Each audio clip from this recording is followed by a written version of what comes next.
Introduction, the language of anatomy.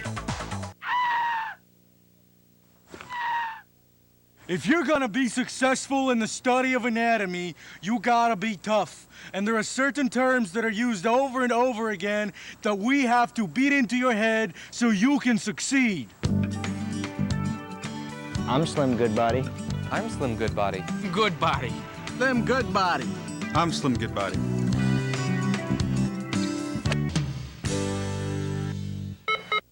Hi, I'm Slim Goodbody, and I'm going to walk you through some of the terms you need to learn in order to understand anatomy. Anatomists have invented a special language that's really going to help us out as we chart our course through human anatomy.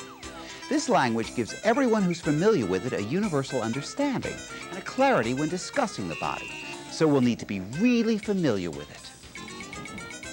For example, the word anatomy comes from the Greek words toumi, meaning to cut, and ana, meaning up, to cut up. A lot of people use the term gross anatomy when studying the body. This is a specific type of anatomy.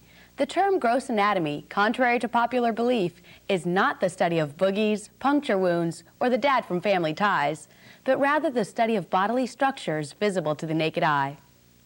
But since we're studying general anatomy, we're dealing with structures both visible and invisible to the naked eye. Because of this, it's important that you learn the terms that describe bodily orientation and direction.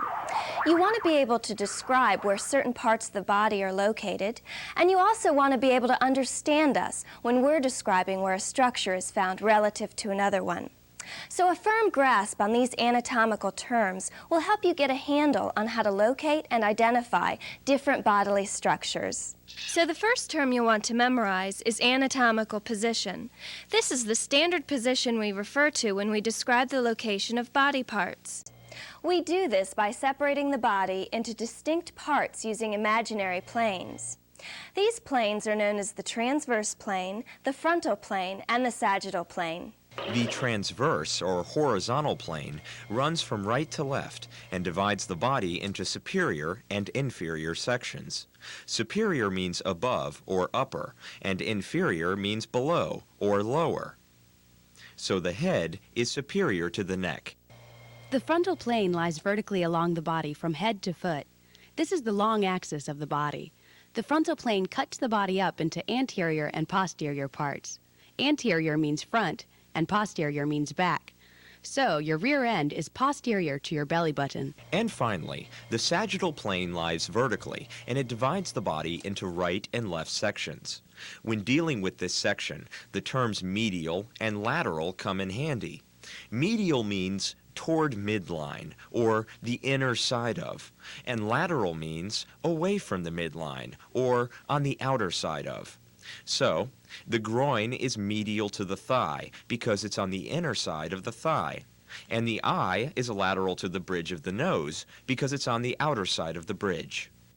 Two other useful terms are proximal, meaning nearer the trunk, and distal, meaning further from the trunk.